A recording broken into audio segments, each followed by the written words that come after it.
दोस्तों आज मिलते हैं मिस्टर परेश से। मिस्टर परेश पिछले कुछ दिनों से अंदर ही अंदर मेंटल हेल्थ इश्यूज से स्ट्रगल कर रहे हैं। इंटरनेट पर रिसर्च करके उन्हें मालूम पड़ा कि शायद उन्हें प्रोफेशनल हेल्प की जरूरत है, किसी साइकियाट्रिस्ट या थेरेपिस्ट से मिलने की जरूरत है। और जब मिस्टर परेश ने अपने इस सिचुएशन के बारे में अपने परिवार वालों को बताया, तब आइए सुनते हैं उन्हें रिस्पॉन्स में क्या सुनने मिला। यह सिर्फ एक फेज है बेटा, टाइम के साथ गुजर जाएगा। तुम बाहर जाओ, दोस्तों से मिलो, प्रेयर्स करो, जरूरत पड़े तो किसी तीर्थ स्थान पे चले जाओ। तुम बस ओवर थिंकिंग कर रहे हो, इतना सेंसिटिव बनने की जरूरत नहीं है। ये सारी चीजें सिर्फ तुम्हारे दिमाग में है। सब कुछ तो है तुम्हारे पास, अच्छी नौकरी, अच्छी फैमिली, और क्या चाहिए तुम्हें। देखो ये सारी चीजें खुद तक ही रखना, बाहर पता चलेगा तो लोग क्या कहेंगे। पूरी फैमिली की नाक कट जाएगी, बोलेंगे शर्मा जी का बेटा देखो कितना इमोशनली वीक है। अरे बेटा तुम कोई पागल थोड़ी हो कि तुम्हें थेरेपिस्ट के पास जाना है। तुम्हें तो बस नेगेटिव एनर्जी ने पोजेस कर लिया है, इसलिए तुम्हें थेरेपिस्ट की नहीं किसी तांत्रिक की जरूरत है। तुम ना शादी कर लो और 1-2 बच्चे भी पैदा कर लो, देखना सब कुछ ठीक हो जाएगा। तुम्हें ना बस अटेंशन चाहिए, कुछ गलत नहीं है तुम में, इसलिए खुद से ध्यान हटाओ और अपने जिम्मेदारियों पे लगाओ। बेटा मैन डिप्रेस्ड नहीं होते, स्ट्रांग बनो एंड टफ इट आउट। पूरे दुनिया में लोगों के इतने प्रॉब्लम्स हैं, तुम्हारे प्रॉब्लम्स उनके सामने कुछ भी नहीं है। ये डिप्रेशन कुछ नहीं होता, बेकार की बातें हैं। ये सिर्फ तुम्हारे पिछले जन्म के बुरे कर्म हैं। दोस्तों हम सब ने इस तरह के कन्वर्सेशंस हमारे डे टू डे लाइफ में कभी ना कभी तो सुने ही होंगे, and there is a possibility कि हमने खुद भी ऐसे स्टेटमेंट्स बोले हों। तो ये सारे कन्वर्सेशंस जिस स्पेसिफिक थॉट प्रोसेस से आते हैं, उन्हीं को हम मेंटल हेल्थ स्टिग्मा कहते हैं। और इस मेंटल हेल्थ स्टिग्मा के चलते देश दुनिया में ऐसे करोड़ों लोग हैं जो कि हर दिन साइलेंटली मेंटल हेल्थ इश्यूज से स्ट्रगल कर रहे हैं।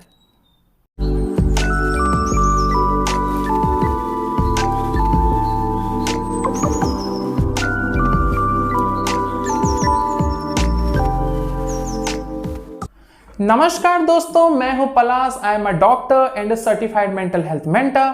मैं लेके आया हूं आपके लिए चैनल मिक्स्ड फीलिंग्स, जिसपे हम बात करते हैं मेंटल हेल्थ से जुड़ी उन सारे मुद्दों के बारे में जिनके अंडरस्टैंडिंग से हम खुद के और दूसरों के लाइफ को बेटर बना सकते हैं। और आज के इस वीडियो में हम बात करेंगे मेंटल हेल्थ अवेयरनेस की कमी के चलते हमारे सोसाइटी पे चल रहे कुछ कॉमन मिथ्स या फिर मिसकंसेप्शंस के बारे में।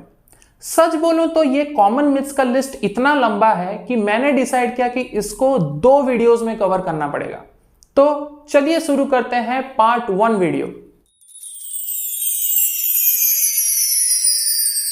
मिथ नंबर 1, इंडिया में मेंटल हेल्थ इश्यूज काफी रेयर हैं।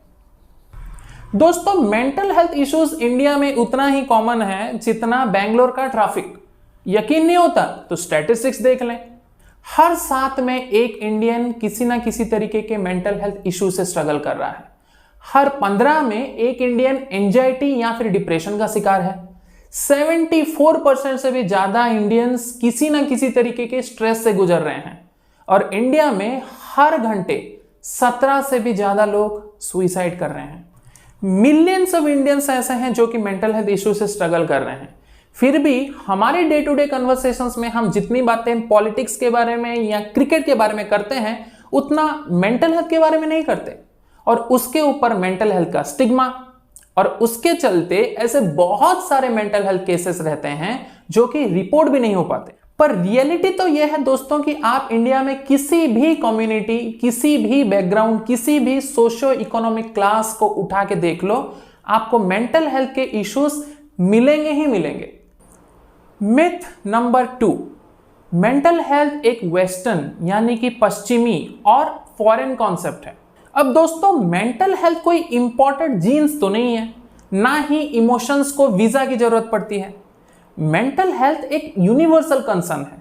हाँ, अलग अलग रीजन्स में कल्चरल डिफरेंसेस के चलते मेंटल हेल्थ के कोर कॉन्सेप्ट और मेंटल इलनेसेस के एक्सप्रेशंस में वेरिएशंस आ सकते हैं, लेकिन आप सब एक बेसिक लॉजिक मान के चलिए, दुनिया का कोई भी कोना हो जहां पे इंसान है वहां इंसानी दिमाग होगा जिसे हम माइंड भी बोलते हैं, जहां माइंड है वहां मेंटल हेल्थ होगा, और जहां भी मेंटल हेल्थ है वहां पे मेंटल हेल्थ इश्यूज की पॉसिबिलिटी जरूर रहेंगे।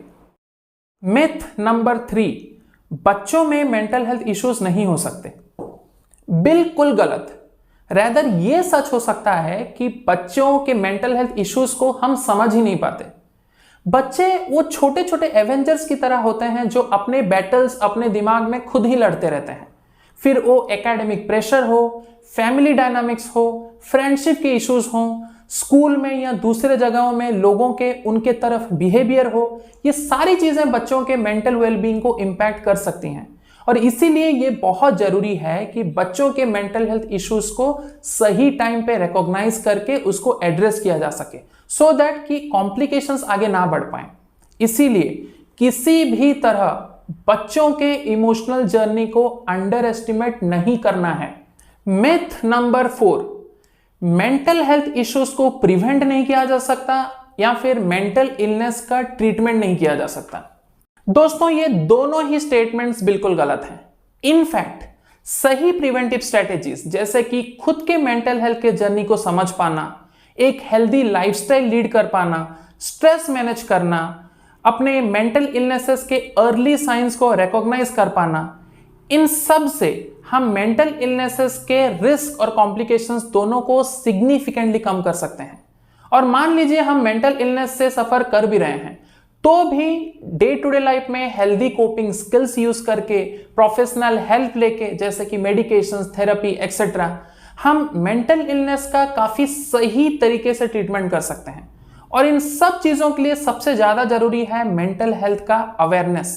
जब तक हम मेंटल हेल्थ इश्यूज को लेके डिनाइल में रहेंगे कि नहीं नहीं नहीं मुझे तो मेंटल हेल्थ इश्यूज नहीं हो सकता, या फिर जो मुझे हुआ है वो मेंटल हेल्थ इशू नहीं हो सकता, तब तक प्रॉब्लम्स का सॉल्यूशन कर पाना काफी मुश्किल होगा।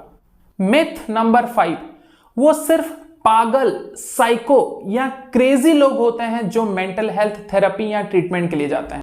तो दोस्तों, सच यह है कि मेंटल हेल्थ इश्यूज का ट्रीटमेंट या थेरेपी वगैरह किसी क्रेजी क्लब का मेंबरशिप नहीं है। रेदर आप इसको अपने माइंड के लिए एक स्पा डे की तरह ट्रीट कर सकते हो। अब बुखार होता है, सर दर्द होता है, पेट दर्द होता है, चोट लगता है, तो हम डॉक्टर के पास जाते हैं कि नहीं जाते हैं। ठीक उसी तरह अपने मेंटल हेल्थ इश्यूज के लिए प्रोफेशनल हेल्प को अप्रोच कर पाना एक बहुत बड़ा साइन है आपके स्ट्रेंथ और सेल्फ अवेयरनेस का। दोस्तों, ये जो मेंटल हेल्थ प्रोफेशनल्स हैं ना, जैसे साइकियाट्रिस्ट, साइकोलॉजिस्ट, थेरेपिस्ट एक्सेट्रा, ये सालों साल पढ़ाई ही इसीलिए कर पाते हैं कि आपको सही तरीके से गाइड कर पाएं और सपोर्ट कर पाएं। इसीलिए आप अपने मेंटल हेल्थ इश्यूज के किसी भी स्टेज पे रहें, आप प्रोफेशनल हेल्प ले सकते हैं। ऐसा नहीं है कि जब तक बर्नआउट ना हो तब तक हम हेल्प नहीं लेंगे, नहीं। मिथ नंबर 6, वो बहुत कमजोर लोग होते हैं जो मेंटल हेल्थ इश्यूज एक्सपीरियंस करते हैं, या फिर इमोशंस को एक्सप्रेस करना एक वीकनेस का साइन है। तो दोस्तों, मेंटल हेल्थ इश्यूज के एक्सपीरियंस करने या ना करने के बेसिस पे, या फिर इमोशंस को एक्सप्रेस कर पाने या ना कर पाने के बेसिस पे हमने जो स्ट्रॉन्ग और वीक का लेवल लगाने का जो कल्चर चला के रखा है, उसको अपने दिमाग से निकाल के डस्टबिन में डालना पड़ेगा। अब बात है कि मेंटल हेल्थ इमोशनल स्ट्रेंथ या वीकनेस के बेसिस पे डिस्क्रिमिनेट नहीं करता, और इमोशंस को एक्सप्रेस करना एक इंसानी ट्रेट है, कोई वीकनेस नहीं। आपको पता है सबसे ज्यादा स्ट्रेंथ एक्चुअली कहां पे लगता है? अपने मेंटल हेल्थ इश्यूज को एक्नॉलेज करके उसको एड्रेस करने के लिए आगे आने में, अपने इमोशंस को एक्सप्रेस करने में। हम सबको एक सिंपल सा लाइन याद रखना होगा, strength lies in seeking help and promoting open conversations. Myth number 7, सिर्फ स्पिरिचुअल प्रैक्टिसेस से, योगा मेडिटेशन से, या फिर शादी कर लेने से या बच्चे पैदा कर लेने से मेंटल हेल्थ इश्यूज का सलूशन हो सकता है। तो दोस्तों, मैं ये बिल्कुल नहीं कह रहा हूं कि स्पिरिचुअल प्रैक्टिसेस से, योगा मेडिटेशन से हमारे मेंटल हेल्थ को कोई बेनिफिट नहीं होता है। टू सम एक्सटेंट होता है। यहां तक कि मैरिजेस, बच्चों से जो ह्यूमन बॉन्डिंग का जो फायदा हमें मिलता है, उससे भी हमारा मेंटल हेल्थ पॉजिटिवली इंपैक्टेड होता है। पर यह मान लेना कि सिर्फ इन चीजों से हमारे मेंटल हेल्थ इश्यूज का कंप्लीट सॉल्यूशन हो पाएगा, ये एक प्रॉब्लमेटिक थॉट प्रोसेस है। मेंटल हेल्थ इश्यूज के टाइप्स, रीजंस, सिवियरिटी बहुत ही अलग अलग हो सकते हैं और इसीलिए इन सब का अप्रोच, ट्रीटमेंट भी अलग अलग होता है। ये कोई वन साइज फिट्स ऑल नहीं होता है। रैदर ये देखा गया है कि कोई इंसान जो मेंटल हेल्थ इशू से स्ट्रगल कर रहा है, आप अगर उसका शादी करवा दें या फिर अगर वो बच्चे पैदा कर ले तो एडेड रेस्पॉन्सिबिलिटीज के चलते उसके मेंटल हेल्थ इश्यूज के कॉम्प्लिकेशंस और बढ़ सकते हैं। और इसीलिए ये जरूरी है कि इस पूरे मेंटल हेल्थ के कॉन्सेप्ट को हमें एक होलिस्टिक वे में देखना पड़ेगा। Myth number 8, mental health issues से स्ट्रगल कर रहे लोग वायलेंट या डेंजरस होते हैं।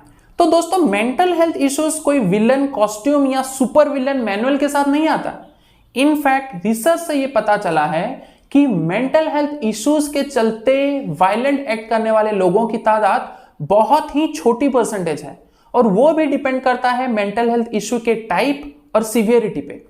रेदर अगर आप देखें, मेंटल हेल्थ स्टिग्मा और डिस्क्रिमिनेशन के चलते मेंटल हेल्थ इश्यू से स्ट्रगल कर रहे लोगों का वायलेंस फेस करने का पॉसिबिलिटी ज्यादा होता है।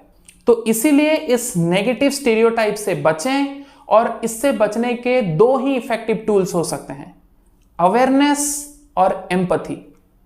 तो दोस्तों, आज के वीडियो को यहीं खत्म करेंगे।